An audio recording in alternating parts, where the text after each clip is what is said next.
Hello friends, welcome to my YouTube channel. I am Antima Dubey. Today I am going to teach you class 9 science chapter 9 force and laws of motion. इस video में हम पढ़ेंगे Newton's first law of motion. तो what is Newton first law of motion? Newton first law of motion says that a body remains at rest or uniform motion in a straight line unless and until an external force act on it. Body जो होगी वो rest पे रहेगी या फिर motion में रहेगी, तब तक रहेगी जब तक उस पर कोई एक्सटर्नल फोर्स एक्ट नहीं करती है. ठीक है.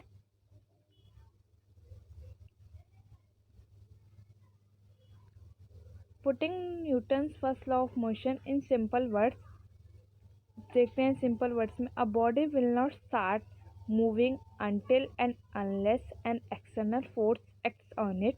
Once it is set in motion, it will not stop or change its velocity until and unless some forces act upon it once more.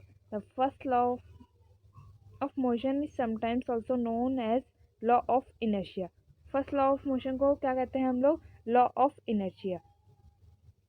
देखिए इनर्शिया क्या होता है. इनर्शिया वो प्रॉपर्टी होती है कि जो ऑब्जेक्ट क्या चाहता है कि वो अपनी पोजीशन को चेंज नहीं करना चाहता, उस प्रॉपर्टी को क्या कहते हैं?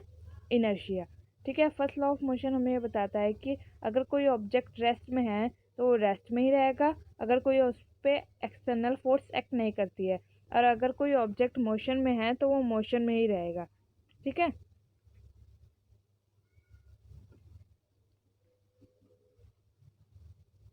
There are two conditions on which the first law of motion is dependent. दो कंडीशन है जिस पे फर्स्ट लॉ ऑफ मोशन क्या होता है? डिपेंड होता है. ऑब्जेक्ट एट रेस्ट, जब ऑब्जेक्ट रेस्ट पे होता है. When an object is at rest, velocity zero होगी. जब ऑब्जेक्ट रेस्ट पे होगा तो वेलोसिटी क्या होगी? ज़ीरो होगी, क्योंकि कोई मोशन ही नहीं हो रहा है. एंड एक्सेलरेशन भी ज़ीरो होगा. Therefore an object continues to be at rest. अगर ऑब्जेक्ट रेस्ट पे रहेगा तो उसकी वेलोसिटी ज़ीरो होगी और एक्सेलरेशन भी ज़ीरो होगा, तो ऑब्जेक्ट क्या रहेगा? कॉन्टिन्यूस रेस्ट में ही रहेगा. और दूसरा क्या हमारा? Object in motion. When an object in motion, velocity is not equal to zero. जब ऑब्जेक्ट क्या रहेगा? मोशन में रहेगा तो वेलोसिटी क्या होगी? ज़ीरो नहीं होगी. While acceleration is equal to zero. Therefore, the object will continue to be in motion with constant velocity and in the same direction. और जो ऑब्जेक्ट क्या होगा? मोशन में होगा continuous.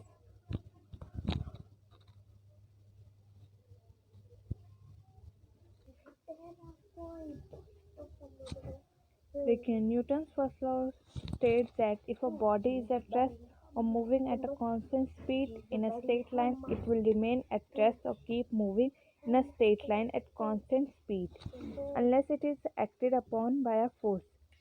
This postulate is known as the law of inertia. मैंने बता दिया आपको कि इसको क्या कहते हैं? Law of inertia. First law of motion को और क्या किस नाम से बुलाते हैं? लॉ ऑफ इनर्शिया से. The law of inertia was first formulated by Galileo Galilei. Law of motion को पहले किसने बताया था? फॉर्मुलेट किसने करा था? गैलीलियो गैली ने. For horizontal motion on earth and was later generalised bye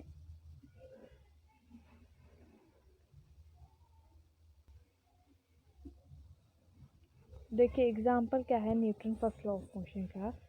कि देखिए जैसे एक बॉक्स रखा है तो वो क्या है? रेस्ट पे है. अगर जब तक हम उस पर फोर्स नहीं अप्लाई करेंगे तब तक वो क्या मोशन में नहीं आएगा. जैसे एक बॉल है, उसको हमने क्या करा? थ्रो करा. ठीक है. जितनी हमने उस पर फोर्स लगाई उतने तक वो मूव करेगा. उसके बाद फिर फ्रिक्शन के कारण वो क्या हो जाएगा? रुक जाएगा. क्योंकि अगर वो नहीं रुकता, अगर एक्सटर्नल फोर्स नहीं लगती. एक्सटर्नल फोर्स क्या है इसमें? Friction force.